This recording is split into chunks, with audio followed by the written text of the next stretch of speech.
rebosando, Dios, de los cielos de ti, Señor, porque tú eres todo lo que nuestro corazón necesita, Señor. Por eso permítenos a este pueblo entender que tú has extendido tus cuerdas de amor, pero ¿hacia dónde nos estás llevando, Señor? Nos estás llevando y nos estás dirigiendo allí donde tú seas todo el deseo de nuestro corazón, allí donde todo lo que mi corazón anhele sea única y exclusivamente tu presencia, Señor. Allí donde mi alma, como expresó el salmista, como el ciervo brama por las corrientes de las aguas, así clame por ti, oh Dios, el alma mía, sedientos de tu presencia, sedientos de tu vida, anhelando más de ti en nosotros.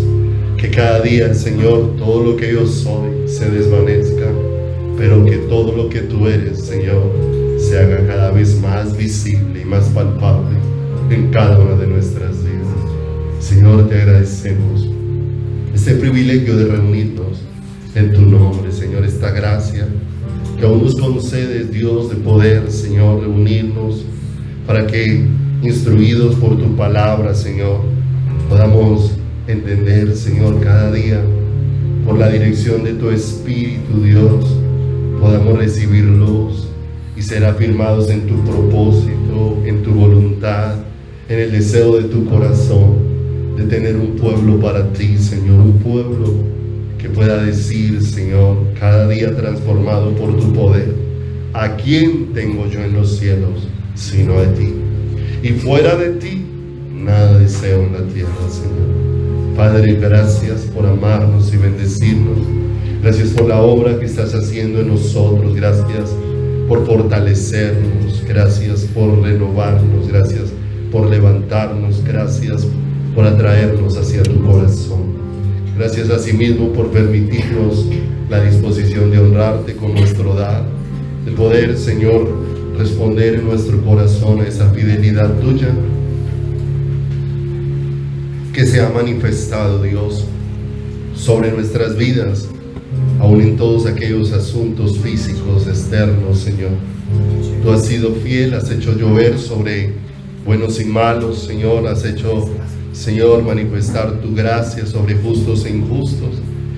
Y nuestra gratitud, Señor, es inmensa para contigo, porque, Señor amado, nosotros reconocemos que somos infieles, pero tu fidelidad, Señor, que es eterna, que es para siempre, que no deja de ser, Señor, se ha manifestado sobre nuestras vidas con tanto bien y con tanta bondad sobre nosotros, Señor. Gracias por bendecirnos en esta noche. Gracias por tu palabra. Gracias por tu consejo. Gracias por aquello en lo que vamos a ser instruidos en esta noche. Permítenos, Dios, no solamente ser oidores, Señor, sino ser personas que se involucren, Señor, con el deseo de tu corazón. Padre, te damos gracias y te pedimos con todo el corazón, permítenos oírte a ti, hablar a lo profundo de nuestro corazón. Gracias, en el santísimo nombre de Jesús. Amén y amén. Aleluya. Buenas noches, amados. Dios los bendiga, Dios los guarde. Qué bueno poder vernos esta preciosa y maravillosa noche, para que el deseo de nuestro corazón pueda corresponder al deseo del corazón de Dios y podamos decirle: Señor, háblanos. Permítenos tener el deseo, Señor, de oír tu voz hablando a lo profundo de nuestro corazón. Le invito a que vaya al Salmo capítulo número 19, por favor. Hay algo muy importante en nuestras vidas, y es la necesidad de que Dios no nos está llamando para ser simples espectadores. Nos está llamando a cada uno de nosotros a involucrarnos con Él. Y ese es el llamado más profundo de Dios para su iglesia. Esta semana le colocaba un ejemplo a alguien le decía: tú puedes estar todo el día en un lugar y llegar a casa y te preguntan dónde estabas, y esa persona decir: es que estaba todo el día en la sala de belleza. Y si uno hace esa expresión, inmediatamente lo van a mirar a uno a ver qué le cambió, ¿cierto? De una vez lo van a mirar si se tinturó el cabello, si se hizo algo diferente. Pero después de que estuvo todo el día en el salón de belleza, lo miran y está exactamente igual a como se fue en la mañana. Entonces la pregunta es: ¿y a qué fue a la sala de belleza? ¿Qué estuvo haciendo en la sala de belleza? Y uno pudiera decir: no, es que tengo una amiga que se fue a arreglar el cabello y yo fui a acompañarla, o sea que todo el día estuve en la sala de belleza, pero mira. Y resulta que cuando yo estoy solo mirando, pues realmente no va a acontecer nada en mi vida. Realmente tengo que ir para que pase algo en mí. Y es el deseo de Dios con cada uno de nosotros. Dios desea orar, Dios desea manifestar su amor y su misericordia a cada uno de nosotros. Y a eso es en lo que Dios nos está dirigiendo. Este salmo, en el capítulo 19, vamos a leer en un momento en el versículo número 11. Pero a manera de resumen, los primeros versículos nos dejan ver el permanente interés que tiene Dios de hablarnos y las muchas formas en cómo Dios puede expresarse al ser humano. Los primeros versículos de aquí nos expresan que muchas veces Dios habla en un lenguaje que no tiene palabras, y nos expresa cómo esos primeros versículos el Señor nos habla a través de lo creado. Tal vez un animal, tal vez una flor no tiene un lenguaje como el nuestro, pero aunque no tiene un lenguaje de palabras, lo que hay en esa flor nos expresa al Creador y nos habla de que alguien estuvo detrás para poder diseñar, para poder hacer, para poder traer vida, para poder hacer surgir ese animal, para poder hacer surgir algo en la naturaleza, para poder hacer surgir algo en el universo. Y hay un lenguaje que, sin tener palabras, de una manera contundente nos habla de el Señor. Y después se va extendiendo en el Salmo como Dios no solamente nos ha hablado en un lenguaje sin palabras, sino que también nos ha hablado en un lenguaje con palabras a través de la Escritura. Nos ha dejado palabras claras, palabras asequibles, palabras que el Señor puede hacer entendibles para el corazón humano. Cuando uno va al libro de Hebreos dice: y el Señor no solamente nos ha hablado a través de lo creado, nos ha hablado a través de lo escrito, sino que mandó la palabra viva para que se manifestara en medio de nosotros. Ha hablado muchas veces y de muchas maneras, antes por los profetas, pero ahora nos ha hablado por el Hijo. La palabra viva vino para estar en medio de ¿quién? De nosotros. De manera que el deseo de Dios hablar a nuestro corazón es un deseo permanente, y el deseo de que nuestro corazón escuche al Señor. Dice la Escritura: mis ovejas, y aparecen unas características de las ovejas del rebaño del Señor, y son muy especiales porque es algo en lo que nosotros necesitamos ser ejercitados en nuestro caminar. No es algo que vamos a aprender de la noche a la mañana, pero sí es algo que necesitamos ir aprendiendo. La palabra de Dios dice que alcanzamos madurez, ¿cierto?, cuando somos ejercitados. Y en ese ser ejercitados en lo espiritual aprendemos a diferenciar lo que es de Dios y lo que no es del Señor, lo que proviene del lenguaje, del corazón, de la voluntad de Dios, y lo que no proviene de la voluntad de Dios. Entonces dice la Escritura: mis ovejas oyen mi voz. También dice la Escritura: mis ovejas conocen mi voz. O sea, mire que no solamente oír, sino saber qué es lo que estoy oyendo. Y para eso sí necesito conocer. Y otro asunto que hace el ir conociendo la voz del Señor es que eso hace que dejemos de oír voces extrañas. Porque dice que lo que no conocen, las ovejas que conocen la voz del Señor, es la voz de los extraños. Y a la voz de un extraño no van a atender.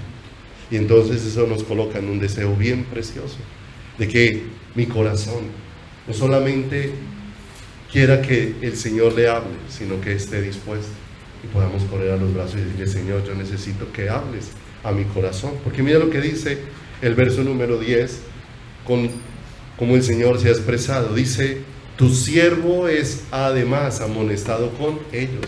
Y está hablando de todo lo que es la palabra anteriormente, como es la ley de Jehová, que es perfecta, que convierte el alma, y está hablando como las palabras de Dios, ¿sí? Tu siervo es además amonestado con ellos, y en guardarlos hay gran galardón. Verso número 12. ¿Quién podrá entender sus propios errores? Líbrame de los que me son, ¿qué? Ocultos. Y mire lo hermoso. A veces hay situaciones en nuestro corazón que otro me las dice y no las acepto.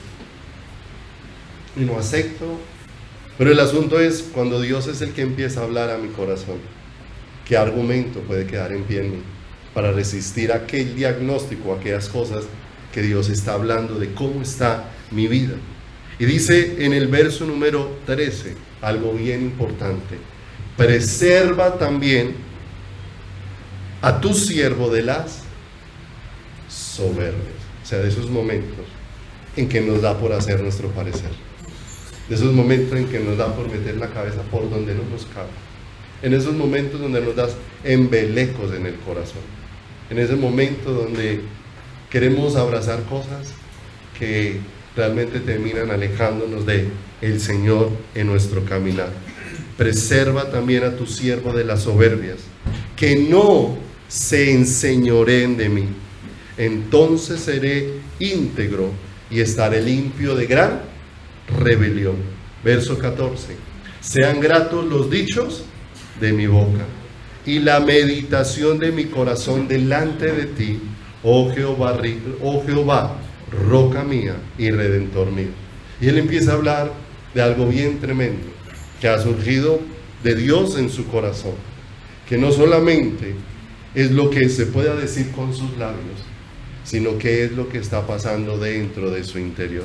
Porque dice que la meditación de mi corazón sea grata delante de ¿quién? Delante del Señor. No olviden que a veces los seres humanos nos volvemos expertos en un asunto como la apariencia, que podemos con las palabras decir muchas cosas, pero ¿cuál es la realidad que hay dentro de nuestro corazón y dentro de nuestras vidas? Hay algo que nosotros hemos procurado enseñarle a los niños, y es a que no entren en contacto con extraños y a que no reciban cosas de un extraño. Y muchas veces a los niños se les advierte, se les enseña, se les explica y se les dice.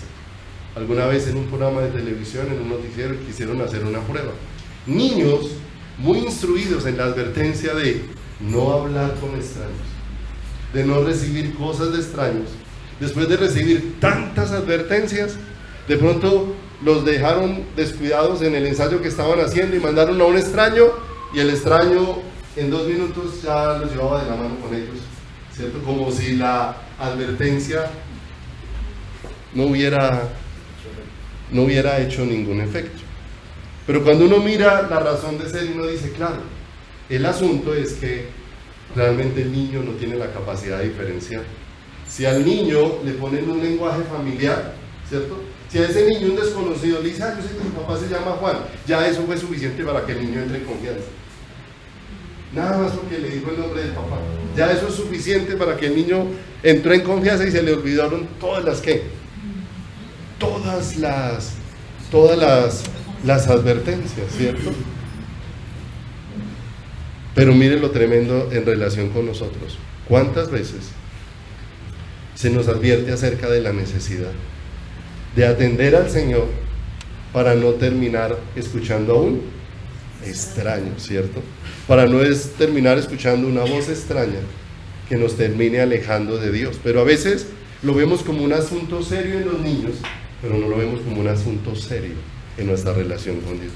La necesidad de que realmente nosotros sí tenemos que atender a ese llamado de Dios de conocer su voz para ser guardados en nuestro camino y en nuestra vida. Veíamos hace unos días el consejo que el apóstol Pablo le daba a la iglesia, que solamente que se comportaran como era digno del evangelio de Cristo. Y veíamos el ejemplo de una balanza en la cual a un lado estaba el propósito de Dios y al otro lado, ¿cierto?, cómo está mi vida en relación con ese propósito. Y que cuando la balanza está dando el peso ideal, a eso era lo que se llamaba digno, está viviendo de acuerdo a ese propósito. Y por eso se hace necesario relacionarnos con Dios, se hace necesario ahondar y cavar en esto. Conmigo a Hebreos, por favor. Entonces, capítulo número 13. Hebreos, capítulo número 13.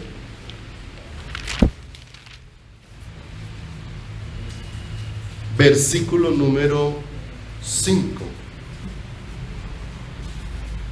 Hebreos capítulo número 13, verso 5. Nos habla de un asunto bien importante en relación de oír al Señor. Porque dice aquí la Escritura: sean vuestras costumbres sin avaricia. Y de pronto aparece con una porción contundente que muchas veces necesita ser asentada en el corazón de mucho creyente que anda muy descontento en su corazón. Contentos con lo que tenéis que ahora. Porque nuestra seguridad no es cuánto tenemos o cuánto no tenemos, sino quién está con nosotros. Por eso Él dice, porque Él dijo, continúa el versículo declarando: no te dejaré ni te desampararé.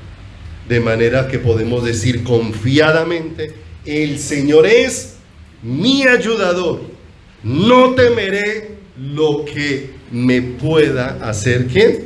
Lo que me pueda hacer el hombre.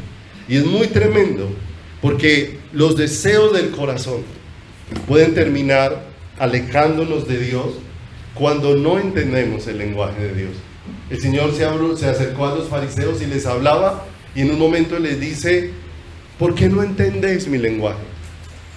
Porque lo que Él les hablaba no concordaba con lo que ellos deseaban dentro de su corazón y dentro de su vida. Y muchas veces la palabra del Señor confronta los deseos de ¿quién?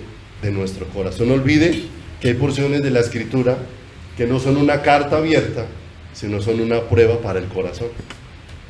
Porque dice la Escritura: y todo lo que pidieren en el nombre del Señor, lo recibiréis, ¿cierto? Pero eso no es una carta abierta, eso es una prueba para nuestro corazón, ¿cierto? Porque en lo que yo pido al Señor, en eso empiezo a expresar qué es lo que mi vida qué es lo que mi vida desea, qué es lo que mi vida ambiciona. Pero mire lo hermoso: cuando mi corazón está sujeto verdaderamente al Señor y está conociendo al Señor, uno no quiere pedir algo que esté por fuera de la voluntad de ¿quién? Por fuera de la voluntad del Señor. Entonces fíjese cómo no es una carta abierta, sino una prueba para ¿quién? Para el corazón. Esa porción para cada uno de nosotros. Por eso dice: sean vuestras costumbres. Y está hablando de algo que es permanente en nuestras vidas, no algo que apareció esporádicamente, sino cómo está viviendo, en dirección de qué está corriendo nuestro corazón. Porque no olvide, ¿qué es lo que más se nos ha hecho difícil a los creyentes? ¿Y con qué es lo que más encontramos a un creyente luchando en el tiempo presente? Es con las circunstancias. Porque aparece una circunstancia y vemos esa circunstancia es centrados en nosotros y no en cuál es el propósito de Dios en medio de esta circunstancia. Y veíamos lo que expresó el apóstol Pablo, que él vivió su encarcelamiento no pensando en él, en su sufrimiento, en su dolor, sino él estaba mirando su encarcelamiento en cómo eso iba a ser una oportunidad para que Cristo fuera expresado a través de su vida, para que Cristo fuera magnificado en su corazón. Y por eso él termina diciendo que sus cárceles han redundado más para el progreso de ¿quién? Para el progreso del Evangelio. O sea, él no se está mirando en cómo es su progreso, sino en cómo la vida de Dios se está manifestando en todo eso. Y cuando podemos ver las circunstancias con esa otra perspectiva tan hermosa, entonces eso va a guardar mucho nuestro corazón en cada situación que estemos viviendo. Porque mire, pase ahí al versículo número 8 de ese mismo capítulo. ¿Qué estamos mirando? Que dijo el Señor: sean vuestras costumbres sin avaricia. Porque Él ya dijo, tu seguridad no es lo que tienes o lo que no tienes. Tu seguridad es que yo estoy contigo. Tu seguridad es que yo estoy a tu lado.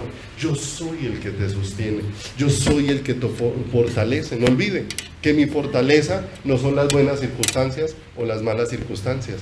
La palabra de Dios, cuando habla en el Salmo, dice: el Señor es mi fortaleza. El Señor es mi luz. El Señor es mi salvación. Entonces estamos hablando de lo que es el Señor para mi corazón y de lo que es el Señor para mi vida.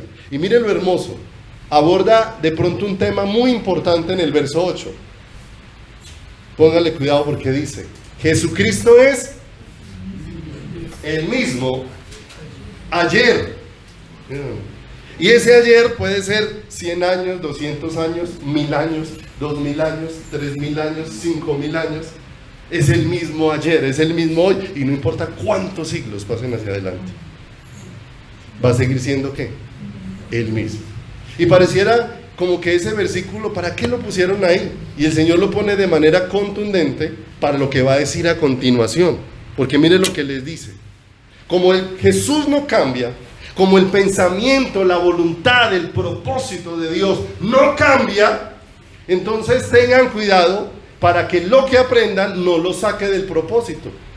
No os dejéis llevar de doctrinas diversas y extrañas. Mire lo hermoso, porque Jesucristo es el mismo. No importa cuánto se modernice la sociedad, no importa cuánto avance la tecnología, no importa cuánto cambie el hombre, Dios no cambia. Y esa es una seguridad para nosotros. Por eso, cuando nosotros miramos la palabra, aunque la palabra todos los días no hay que darle actualícese como al celular o actualícese como al computador, ¿cierto? Sin darle a actualizar, uno la lee y va adelante como vamos nosotros. Va más actualizada, y esto nos deja ver que no es el pensamiento de un hombre, que realmente la palabra fue inspirada por Dios, vino de Dios, se originó en Dios, y por eso dice: Jesucristo es el mismo ayer, hoy y por los siglos. Y de pronto aborda esto: no os dejéis llevar de doctrinas diversas y extrañas, porque buena cosa es afirmar el corazón. ¿Con quién? Ay, mire, tanto no ha cambiado que la gracia de Dios nos fue concedida desde antes de la fundación del mundo. Porque la Escritura dice que antes de la fundación del mundo Dios ya había provisto el Cordero. Mire, el hombre no había pecado y Dios ya había provisto la solución antes de que el hombre pecara. La gracia fue provista desde antes de la fundación ¿de quién? Del mundo. ¿Y en dónde es bueno afirmar el corazón? En esa gracia provista con Dios, por Dios. Y dice: no con viandas que nunca aprovecharon a los que se han ocupado de ellas. O sea, ¿de qué nos alimentamos? ¿De qué se llena nuestro corazón? Por eso está diciendo avaricia. La avaricia tiene que ver con algo que yo estoy buscando, con algo que yo estoy deseando, pero que lo estoy deseando muy fuerte, no es un simple deseo, es algo que se está volviendo apasionado en el corazón. Por eso dice: sean vuestras costumbres sin avaricia. Porque muchas veces las diversas y extrañas doctrinas, muchas veces lo que hacen es empezar a alimentar esa avaricia dentro del corazón. Y empiezan a sacarnos del pensamiento ¿de quién? Del pensamiento del Señor. Porque no olvide, todo cambiará, pero el Señor dijo: cielo y tierra pasarán, mas mis palabras ¿qué? Mas mis palabras no pasarán, ¿cierto? ¿Y hacia dónde nos va enfocando el Señor? A que todo lo que el Señor va trayendo de su palabra y con su luz va despertando en nuestro corazón es un mayor anhelo por Dios. Si hay algo que estoy aprendiendo y me está llevando es a un anhelo a cosas diferentes, eso no procede del pensamiento ¿de quién? Del pensamiento del Señor. Si algo me lleva a hacer tesoros aquí en la tierra, Mateo en el capítulo número 6, en el versículo número 16, miren lo hermoso como lo expresó el Señor Jesucristo. Mateo capítulo, más adelantico, yo creo que es 18, el siguiente. 19. Es: no os hagáis tesoros donde la polilla y el orín corrompen, y donde ladrones minan y qué. Entonces miren, este pensamiento, ¿quién lo trajo? ¿Quién lo expresó? Ahora, este pensamiento traído por Dios mismo es un pensamiento pasajero. No, el pensamiento de Dios no es ayer uno y hoy otro. El pensamiento de Dios es el mismo siempre. Y el consejo del Señor es: no hagáis tesoros en la tierra, porque esos tesoros son o están destinados a desvanecerse. Pero dice el verso número 20: si no haceo tesoros, ¿dónde? Donde ni la polilla ni el orín corrompen, y donde ladrones no minan ni hurtan, por una razón específica. 21. Porque donde esté lo que tú anhelas, ahí va a estar tu corazón. Y si todo lo que tú anhelas son tesoros terrenales, tras eso va a estar corriendo tu corazón. Tras eso va a estar, y en la medida que lo alimentes, se va a ir volviendo un deseo más fuerte y más intenso, porque la avaricia va creciendo en el corazón. Por eso la palabra de Dios, cuando habla del avaro, tiene una relación que entre más tiene, más quiere tener. Entre más alcanza, más quiere abarcar. O sea, se le va volviendo como un deseo incontenible dentro de su corazón. Pero ¿hacia dónde nos va llevando el Señor? Hacia que realmente nuestro corazón tiene que ser enfocado hacia el tesoro que Dios dispuso para nuestras vidas. ¿Quién tiene que ser Dios para nosotros y para nuestro corazón? Todas las palabras de Dios, ¿hacia dónde nos van a conducir? Hacia Dios, hacia el corazón de Dios, hacia anhelar al Señor con todas nuestras fuerzas. Y entre más el corazón va siendo despierto en un anhelo por Dios, más se va desprendiendo el corazón de todas las cosas de aquí. Más se va desprendiendo de todo lo terrenal. Ya tiene, pero su corazón no está puesto en lo que tiene. Porque no olvide, ¿tras qué va a estar corriendo nuestro corazón? Tras el tesoro. Donde esté vuestro tesoro, allí va a estar ¿qué? Vuestro corazón. Allí va a estar vuestra vida. Entonces, ¿hacia dónde nos conducen las palabras? Jesús, cuando en el camino a Emaús empezó a hablar con aquellos hombres, y dice: y les abrió las escrituras y les mostró cómo desde Moisés, los libros que escribió Moisés, Génesis, Éxodo, Levítico, Números, Deuteronomio, por los profetas, cómo las escrituras hablaban ¿de quién? De Él. Mire lo hermoso, hacia dónde los estaba conduciendo, hacia dónde los estaba dirigiendo. Todo lo que voy aprendiendo de la palabra, ¿hacia dónde me va a ir conduciendo? Hacia que mi corazón esté puesto única y exclusivamente en Jesús. Puesto los ojos en Jesús, el autor y consumador ¿de qué? Y consumador de la fe. Pero leímos ahora que muchas veces se toman viandas que no generan ningún provecho. ¿Para quién? Para nuestra vida espiritual. Alimentamos nuestro corazón con cosas que no traen ningún provecho y enriquecimiento espiritual a nuestras vidas y a nuestro corazón, que no nos aprovecha en nada. La Escritura expresa que no ignoremos cuáles son las maquinaciones de Satanás, que no ignoremos cuáles son las artimañas que muchas veces Satanás utiliza, ¿sí? Y me llama mucho la atención porque busqué el significado de la palabra maquinación. Y maquinación significa, o en el diccionario normal de español dice, plan elaborado y oculto para actuar contra una persona. Eso es maquinación. Un plan muy elaborado y oculto para actuar contra una persona. Y dice la Escritura que no ignoramos las maquinaciones ¿de quién? De Satanás, para que Satanás no gane ventaja ¿sobre quién? Sobre nosotros, sobre nuestro corazón. O sea, hay un plan elaborado para actuar contra nosotros, pero ese contra nosotros es para alejarnos ¿de quién? Para alejarnos de Dios. No olvides, ¿cuál es el propósito de Satanás? Alejarnos de Dios. Muchas veces ni siquiera es sacar a una persona del lugar donde se congrega. El propósito muchas veces es que realmente esa persona esté ocupada con tantas cosas y entretenida con tantas cosas, que realmente Dios no sea lo importante para su vida. A mí siempre me ha llamado mucho la atención esa parábola que hay ahí en el Nuevo Testamento. Y una parábola que siempre me lleva a pensar que no importa cuánto me pueda yo ocupar en las cosas de Dios, eso jamás reemplaza mi relación con Dios, aunque esté ocupado con las cosas de Dios. Porque habla de ese siervo que estuvo todo el día arando la tierra, la finca, la posesión, y cuando llegó por la tarde, después de haber estado trabajando para la posesión de su señor, apenas entra a la casa, ¿qué esperaría uno después de estar trabajando todo el día? Que le digan: entre, siéntese, descanse, que ya lo voy a atender.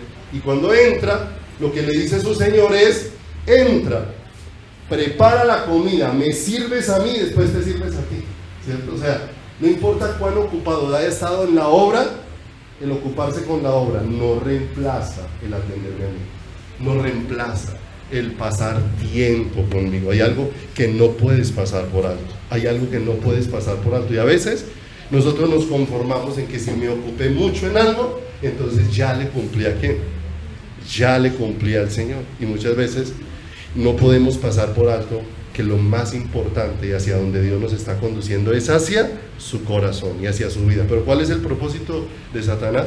Que estemos entretenidos con cualquier cantidad de cosas, de manera que nuestra atención esté puesta aún en el hacer, pero no en el quién, en el Señor. No olviden, a la primera iglesia a la que el Señor le habla en Apocalipsis, le dice que está ocupada de muchas cosas, pero que ha dejado su primer ¿qué? Su primer amor. No le dijo que fuera mal ocuparse en las cosas, lo que le dijo era que lo esencial en sus vidas lo habían hecho a un lado, lo había hecho a un lado dentro de su camino. ¿Hacia dónde va a ir dirigiendo Satanás la mirada de la iglesia? Por eso le hablo mucho acerca de la necesidad de escuchar al Señor en medio de cada circunstancia. Necesitamos oír al Señor en cada circunstancia.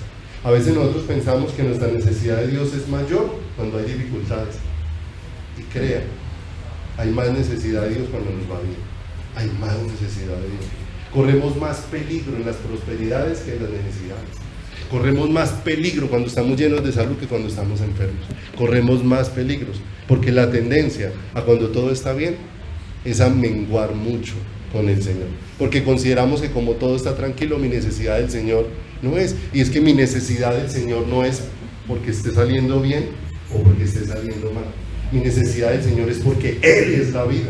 Por eso Pablo expresó: he aprendido a vivir cualquiera sea mi situación o cualquiera sea mi condición. He aprendido a vivir en abundancia, porque si hay abundancia, la vida mía no es la abundancia.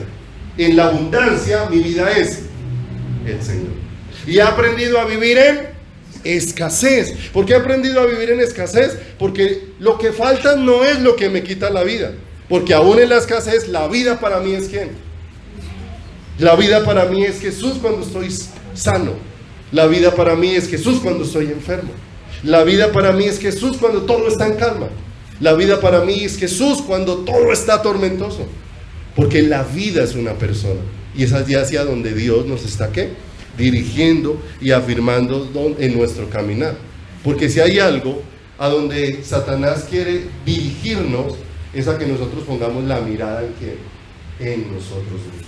Y cuando ponemos la mirada en nosotros mismos es donde nos volvemos un terreno muy frágil y un terreno fácilmente permeable por diversas doctrinas y por diversas cosas, porque ciertamente yo estoy pensando es en lo que yo quiero, en lo que yo necesito, en lo que yo anhelo, en lo que yo ambiciono, y si me ofrecen algo que se relaciona con eso, entonces fácilmente va a quedar enganchado mi corazón con esa situación. Ezequiel, en el capítulo 28, verso 17. Devuélvase un segundito, abra por favor Hebreos 13.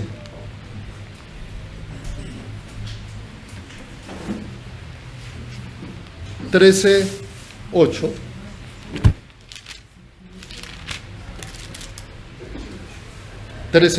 No olvide estas palabras, porque lo vamos a mirar en varios ejemplos. Jesucristo es el mismo ayer, hoy. ¿Él cambia? No cambia. Verso 9. No os dejéis llevar de doctrinas diversas y extrañas, Porque buena cosa es afirmar el corazón con la gracia, no con viandas que nunca aprovecharon a los que se han ocupado en ellas. Entonces, hay cosas a las que se le dedicó tiempo, hay cosas en las que se centró, pero finalmente no fueron de provecho para el corazón. Entonces, en Ezequiel, ahora sí vaya conmigo a 28, en el Ezequiel capítulo número 28, miremos un primer ejemplo. ¿En qué se centró y cuál fue su final?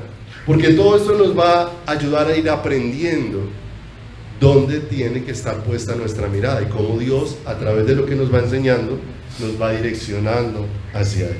En este capítulo 28, reconocemos en la palabra cómo el Señor está narrando la forma en cómo Él hizo a un ángel y cómo a ese ángel lo hizo con unas características especiales, ¿sí? Porque se dice de este ángel que era acabado en hermosura, que este ángel era espléndido. ¿Por qué este ángel era así? ¿Por qué tenía toda esa esplendidez? ¿Por qué fue hecho con tanta hermosura? Sencillo, porque a Dios, en su infinita voluntad, le plació hacerlo así. Y si a Dios le plació hacerlo así, ¿cierto? Una de las cosas que necesitaría entender es que si Dios me hizo así es para que todo esto lo glorifique a quién, lo glorifique a Él. Pero miren lo que dice el versículo número 17. ¿Qué ocurrió con este ángel? Que dejó de estar centrado en la voluntad de Dios y empezó a centrarse en sí mismo. En sí mismo. ¿A dónde lo llevó centrarse en sí mismo? A la ruina. Porque dice, se enalteció tu corazón a causa de tu hermosura. ¿Quién dejó de mirar a este ángel? ¿A quién se puso a mirar? Dejó de mirar a Dios y empezó a mirarse ¿a quién? A sí mismo, ¿cierto? Ahora él vio que ya las cosas no giraban en torno a Dios, sino que ahora giraban en torno a Él. A causa de eso se llenó de orgullo su corazón, se enalteció tu corazón a causa de tu hermosura. Y mire, ese centrarse en Él trajo corrupción. Corrompiste tu sabiduría a causa de tu esplendor. Yo te arrojé por tierra y delante de los reyes te pondré para que miren en quién, en ti. Lo puso como un ejemplo, ¿cierto? ¿En quién se centró Satanás? En sí mismo. Y cuando se centró en sí mismo, ¿cuál fue su fin? ¿A qué lo llevó a centrarse en sí mismo? A enaltecerse en su corazón, a llenarse de orgullo, a sentir o experimentar que era independiente ¿de quién? Independiente de Dios. Perdió de vista que había sido creado y que Él no era el creador, que Él era sostenido y que no era Él el que sostenía, cuando puso la mirada en sí mismo. Pero ¿hacia dónde quiere arrastrar Satanás al hombre? Hacia sí mismo y no hacia la voluntad de Dios. Mire, Satanás quiere arrastrar al hombre hacia sí mismo, que el hombre se centre en ¿quién? En sí mismo. Y vamos a mirar un ejemplo bien tremendo que nos va a ayudar a entender. Vayan conmigo a la tentación en Mateo, capítulo número 4. Mateo, capítulo número 4, el verso número 1. Nos habla del comienzo del ministerio de Jesús. Y dice la Escritura: entonces Jesús fue llevado por el Espíritu al desierto para ser tentado ¿por quién? Por el diablo.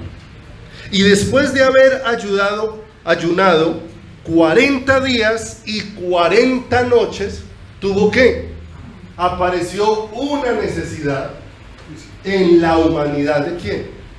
En la humanidad del Señor. ¿Es normal que aparezcan necesidades en nuestras vidas? Es normal, porque nosotros desde que fuimos formados por Dios, fuimos creados como seres dependientes, dependemos de Dios absolutamente ¿para quién? Absolutamente para todo. Jesús, después de 40 días y 40 noches de haber ayunado, tuvo ¿qué? Hambre. Y dice, y vino a él el tentador. Y miren lo tremendo, no olviden que casi siempre nosotros cedemos a las propuestas del enemigo, porque muchas veces la imagen con que la iglesia se quedó de Satanás es la imagen cuando hacían liberaciones, que cuando en una congregación se sucedían liberaciones, entonces aparecía una persona hablando y con voz, entonces la gente se quedó como que esa es la imagen de Satanás, ¿cierto? Entonces, si Satanás le habla de esa manera, pues usted no va a tener duda alguna de quién le está hablando. El asunto es que la Escritura describe que todo el tiempo Satanás no ha querido mostrarse como Satanás, sino que ha querido mostrarse lo más parecido a Dios para poder desviar el corazón. Por eso dice la Escritura, y no es maravilla, porque se disfraza como ángel ¿de qué? Como ángel de luz, ¿cierto? Como ángel de luz. Y mire que Satanás muchas veces va a coger la misma palabra para con la misma palabra querer sacarte de la voluntad de Dios, pero la palabra enfocada en otra dirección, la palabra no centrada en la voluntad de Dios, sino la palabra apuntando hacia ti, que es donde muchas veces se ha errado en el tiempo presente, que la palabra dejó de apuntar a que corramos a los brazos de Dios para que Él sea el todo de nuestro corazón, para ahora empezar a apuntar a que lo más importante son las necesidades de las personas. Y cuando nos centramos en eso, es fácil ser permeados por muchas cosas que alejen nuestro corazón del Señor. Porque mire la palabra que él utiliza, Satanás, acá.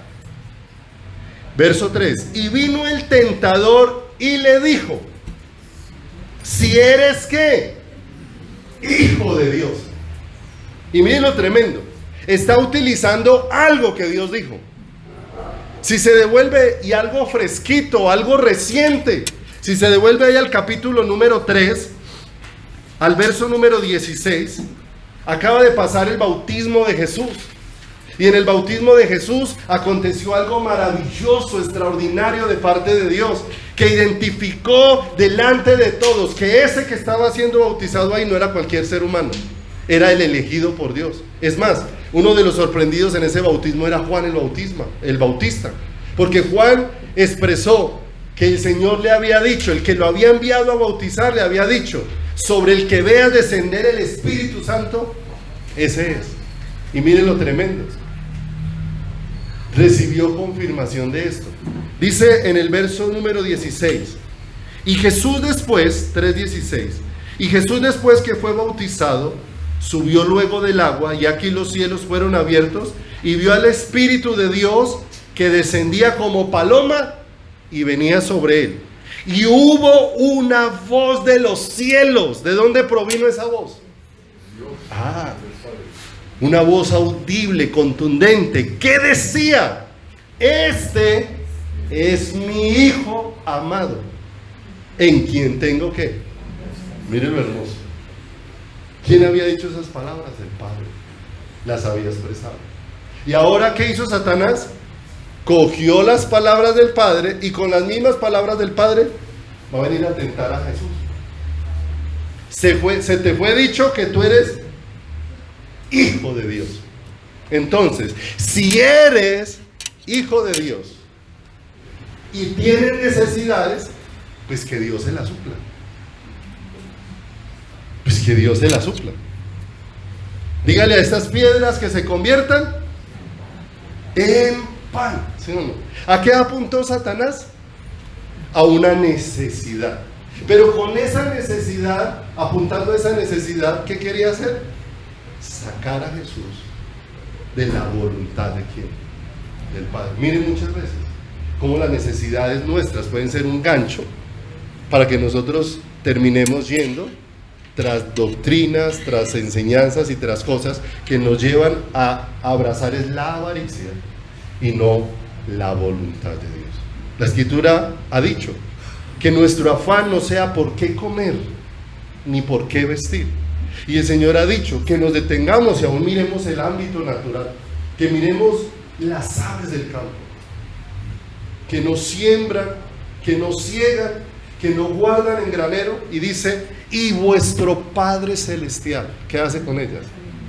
Las alimenta. Y después dice respecto al vestido, que miremos los lirios del campo, que ni aun Salomón con toda su gloria se vistió como uno de ellos. Y dice: y vuestro Padre Celestial los viste así. Qué hermoso. ¿no hará mucho más con vosotros, hombres de poca fe? Miren lo tremendo. Miren que el Señor como nos va enfocando a que la prioridad nuestra no son nuestras necesidades. La prioridad nuestra es la voluntad de ¿quién? La voluntad de Dios. Si eres hijo de Dios. Ahora, ¿por qué soy hijo de Dios? Porque tengo la alacena llena, porque la tengo desocupada. Porque tengo ropa de marca o marca gato. Porque gano mucho sueldo, porque gano poquito. Porque tengo un carro fino o tengo un carro ordinario. O porque no tengo carro. Porque soy hijo de Dios. Porque es que eso muchas veces pone en duda el corazón de muchos.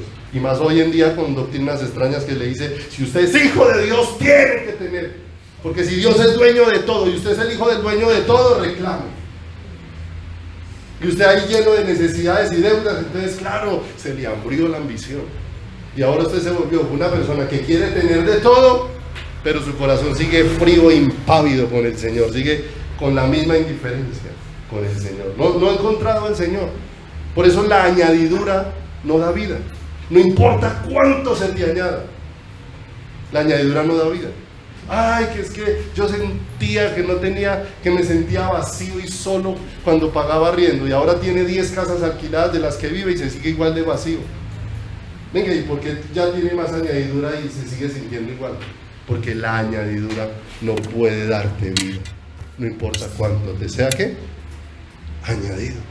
Si eres hijo de Dios, ¿por qué eres hijo de Dios? ¿Porque tienes? ¿Porque no tienes? ¿Porque alcanzas? ¿Porque no alcanzas? Juan 1:12 dice: mas a los que le recibieron, a los que creen en su nombre, les dio potestad de ser hechos. Pero después aclara cómo sucedió. No por voluntad de carne, no por voluntad de sangre, no por voluntad de varón, sino por la voluntad de ¿quién? ¿Por qué soy hijo de Dios? Por la voluntad de Dios, en escasez o en abundancia, en salud o en enfermedad, ¿cierto? Eso debiera llevarme a dudar si soy hijo de Dios, pero ¿cuántos dudan de que Dios los ha hecho sus hijos? Porque miran sus necesidades y si no ven todo lo que quieren o lo que necesitan, inmediatamente entonces eso empieza a ser mella dentro de su corazón y dentro de su vida. Una necesidad en Jesús, y esa necesidad fue por la que quería entrar ¿quién? Satanás. Tuvo hambre, utilizó lo que Dios le dijo para ponerlo en algo. Pero mire lo hermoso, la respuesta de Jesús: tengo hambre, pero mi prioridad no es satisfacerme a mí, mi prioridad es hacer la voluntad del que me envió. Por eso dijo, no solo de pan vivirá el hombre, sino de toda palabra que sale de la boca de Dios, que sale de la boca del Señor. De manera que eso nos va llevando a entender que nuestra vida no puede estar centrada en nuestras necesidades, porque si estamos centrados en nuestras necesidades y nuestros faltantes, entonces fácilmente una doctrina equivocada puede hallar lugar en mi corazón. Yo creo que Dios hace milagros, yo creo que Dios da con generosidad, yo creo que Dios es bueno y maravilloso, yo creo que Dios es fiel y maravilloso. Hace poquito hablaba con una hermana de la congregación que decía: yo un tiempo tenía amargura porque yo estaba acostumbrada a hacer mercado y tener mi alacena llena, y ya llevo los últimos años donde todos los días compro el diario.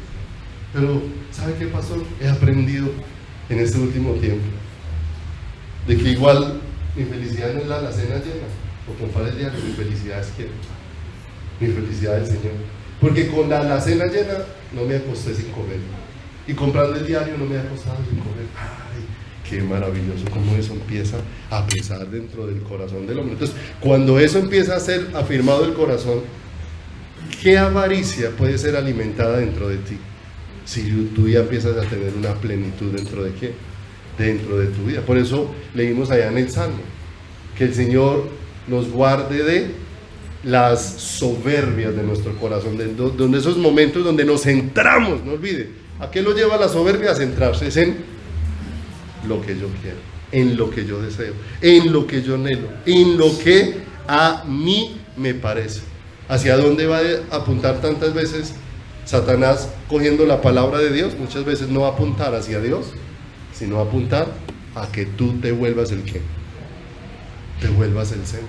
¿Sí? Es que si en una congregación nos preguntan, ¿cuántos tienen problemas económicos? ¿Cuántos levantarían la mano? ¿Cuántos tienen dolencias? Entonces es una generalidad. Si nos centramos en eso, pues por ahí pasamos todos, ¿sí o no? Pero mire lo diferente cuando empieza a pasar el cernidor. ¿Cuántos tienen anhelo genuino de Dios en su corazón? Y ahí sí ya no pasan todos.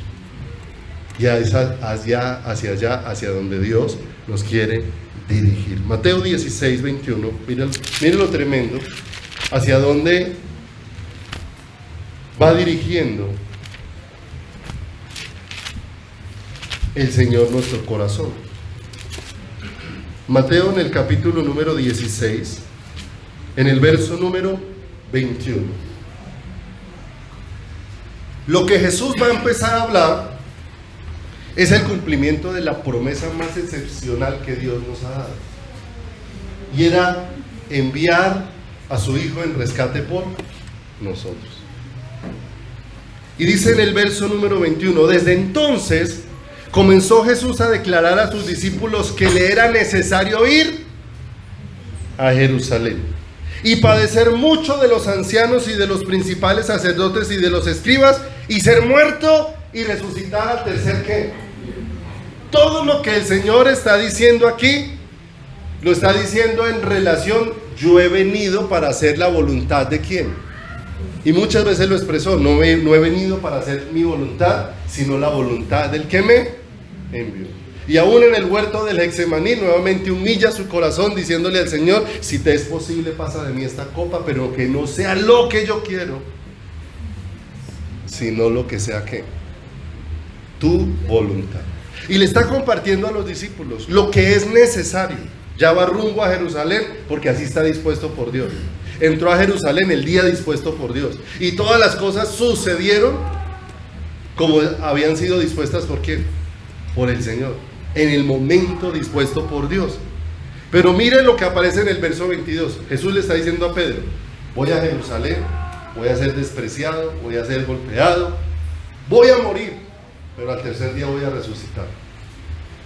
Todo esto es la voluntad de Dios. Entonces Pedro apareció espiritualmente hablándole a Jesús, tomándolo aparte, ¿cierto? Parece un bonito consuelo. Comenzó a reconvenirle. ¿Te das cuenta de eso? ¿Se da cuenta de lo que está ocurriendo ahí? ¿Cierto? ¿Te imaginas un ser que casi no sabe nada de Dios corrigiendo a Dios?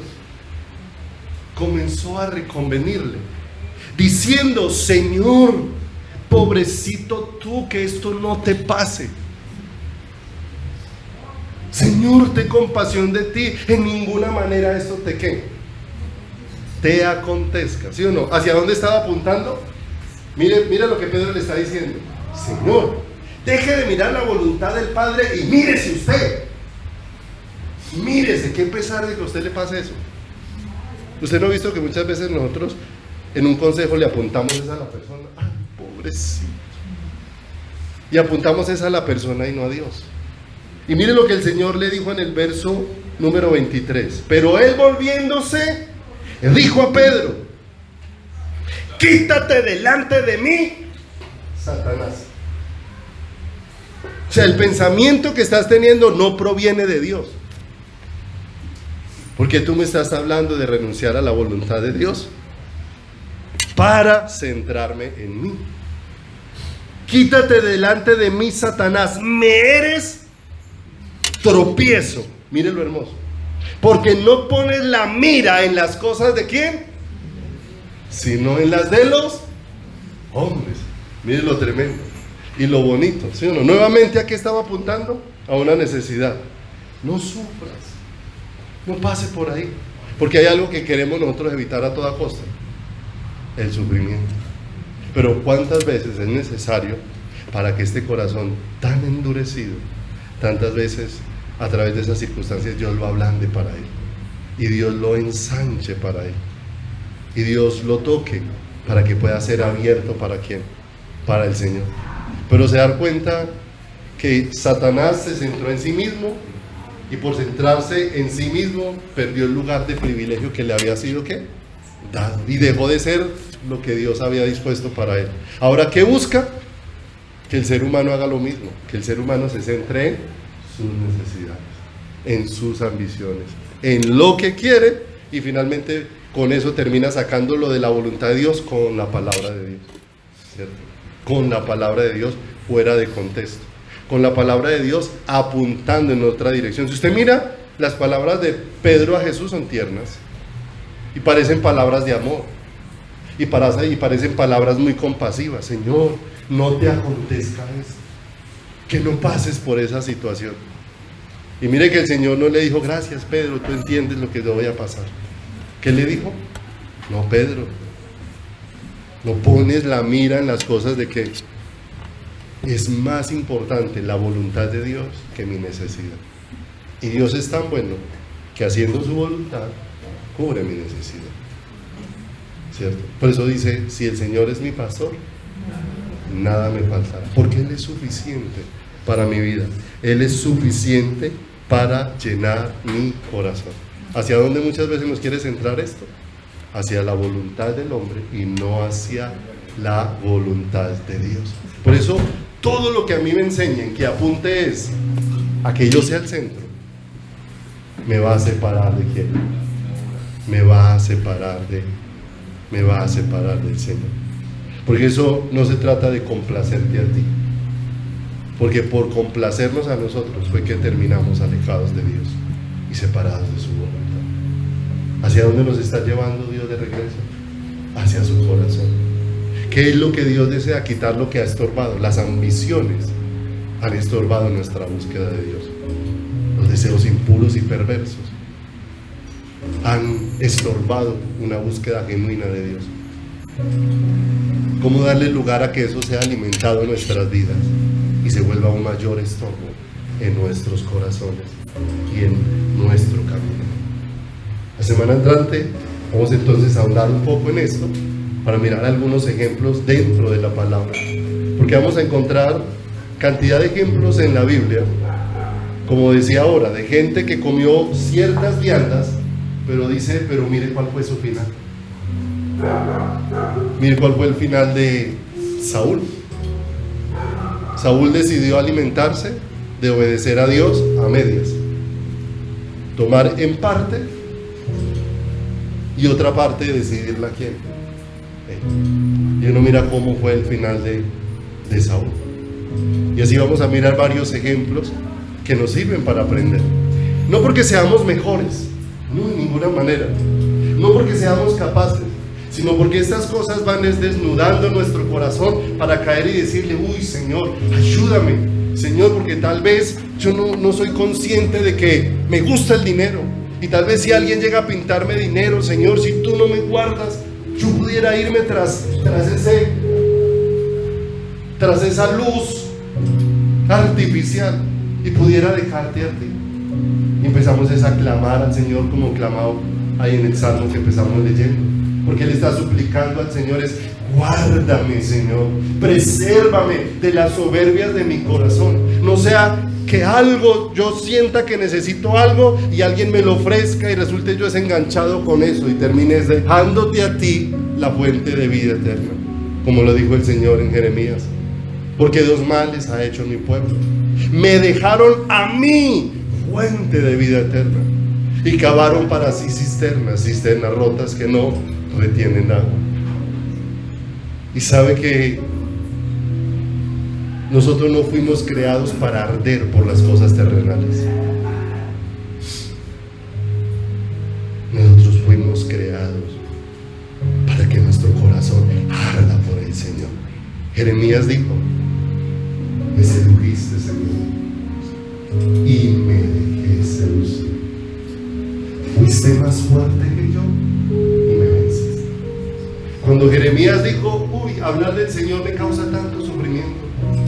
No olvide que Jeremías traía una palabra del Señor, lo dejaban desnudo toda la noche en un parque amarrado, en un cepo, lo metían en un calabozo, bueno, tantas cosas. cada vez que hablaba del Señor, y un día dijo: no hablaré más del Señor, no abriré más mi boca. Pero dijo algo: pero no obstante, hay dentro de mí un fuego que no puedo contener. O sea, ¿qué estaba ardiendo en su corazón? ¿Qué ardía dentro en su interior? Un anhelo por el Señor, una pasión por Dios. Y es lo que Dios desea, porque la iglesia se ha vuelto apasionada por muchas cosas. Como se ha centrado en sus necesidades, se ha vuelto apasionada por lo que suple esas necesidades. Y cuando se mira el corazón en relación con Dios, tantas veces no está ardiendo en la misma dimensión. Y no es lo que Dios desea, mis amados. Por eso Jesucristo es el mismo ayer, hoy y por los siglos. Si hay algo que Jesús nos dejó como ejemplo, es que su corazón siempre ardió por el Padre. Y nos dio ejemplo para que sigamos sus pisadas. Y nos habló de ejemplos de hombres que ardieron por Él. Miren lo hermoso. Cuando Jesús habla de Juan el Bautista, qué testimonio tan hermoso. No le evitó. El Dios de los cielos, el Rey de reyes y el Señor de señores, no evitó que le mocharan la cabeza a Juan el Bautista. No lo evitó. Hubiese bastado solo una palabra del Señor y hubiese podido seguir Juan vivo. Pero el Señor no lo evitó. Pero con todo y eso, el Señor, cuando habló de Juan, dijo: pero él era antorcha que ardía y alumbraba. Miren lo hermoso. ¿Qué era lo que traspasaba el corazón de Juan? ¿Qué era lo que estaba encendido en el corazón de Juan? Un anhelo por el Señor. Cuando a Juan le dijeron: tus discípulos te dejan para irse tras Jesús, no ardió de celo. Dijo: es que para eso he venido. Ahora es necesario que yo desaparezca, porque yo no necesito que ustedes sean mis discípulos, sino que ustedes sean discípulos de Él.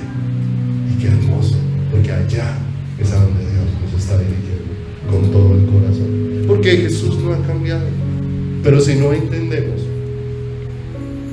cómo muchas cosas, utilizando la palabra, pueden desviar nuestro corazón, entonces fácilmente podemos terminar corriendo tras ambiciones necias que pueden llevarnos a la peor de las condiciones. La peor de las condiciones no es estar en el mundo.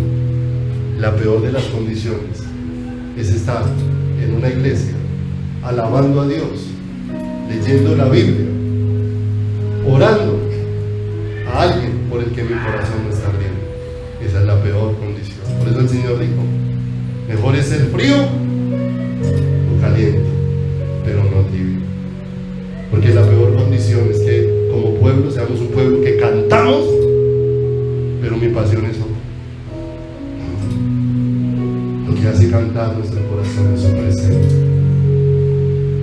La música no produce adoración. Lo que produce adoración es ver al Rey de Reyes, al Señor de Señores. Vamos a orar. Padre, te damos muchas gracias de todo nuestro corazón en esta noche, porque reconocemos nuestra gran necesidad de ti, Señor, y la gran necesidad de ser edificados como casa espiritual, Señor. La gran necesidad de entender, oh Dios de los cielos, Señor, que necesitamos aprender a estar contentos, Señor precioso, como estamos en relación de las cosas externas, pero no contentos en relación de una vida fría contigo, Señor. Por eso aquí estamos, precioso Dios. Tú eres el que nos puede librar de que nuestro corazón se centre en nosotros mismos, Señor. Tú eres el que nos puede librar, oh Dios de los cielos, de que nuestra vida esté centrada en nuestras necesidades. Señor amado, que asumas una condición de víctima en mi caminar, porque puedo terminar alejado de tu presencia, Señor. Precioso Dios, no queremos alimentarnos de viandas que para nada aprovechan a nuestra vida espiritual, Señor. Porque las ambiciones por las cosas de esta tierra, ¿cuánto le aprovechó? ¿De qué provecho fue para la vida de Salomón? Agasajar su carne y darse gusto en todas las cosas. Si al final de sus días lo único que pudo tener es lamento en su corazón, porque pudo entender que entre más hacía, más vacío se sentía, que entre más alcanzaba, más vacío estaba su corazón, porque ciertamente nada de eso le pudo saciar o le pudo llenar. Por eso permítenos aprender, para que nuestro corazón no se alimente de viandas que para nada son provechosas en nuestro caminar, sino para que entendamos cuál es la verdadera comida y la verdadera bebida. Bendito Dios, como está escrito: tú has dado maná del cielo, como fue expresado por Cristo mismo. Yo soy el maná que descendió del cielo, yo soy el alimento que les proveyó el Padre, yo soy la bebida que les dio el Altísimo, para que el de mí coma no tenga hambre, y para que el que de mí beba no tenga sed jamás. Por eso permítenos, Señor, entender esta necesidad de correr a tus brazos y correr a tu presencia, mi Rey amado. Señor, gracias por este tiempo. Permítenos meditar en tus palabras, Señor, y permítenos reflexionar en lo profundo de nuestro corazón. Señor, gracias por cada vida. Guarda